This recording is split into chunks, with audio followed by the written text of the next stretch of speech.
last weekend marked the passing of one of the true greats of the sport of boxing, in former world middleweight champion Marvelous Marvin Hagler.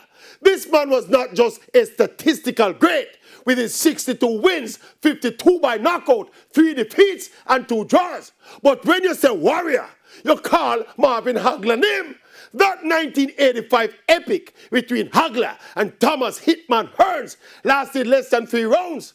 But to this day, it is being talked about as arguably the most ferociously entertaining bout in the history of prize fighting. Of course, there was that bitter defeat to Sugar Ray Leonard in his last professional fight, when many, including Hagler himself, were convinced he was robbed when the decision went to the more flamboyant and charismatic Sugar Ray Leonard.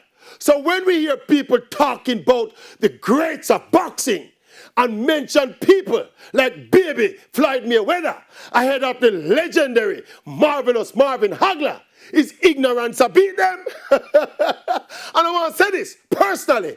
I rate Marvelous Marvin Hagler because of his action-packed style and his warrior heart. But it's the hairstyle, yeah. The hairstyle, yeah. How Hagler we get it from? Yes, I know me to change it.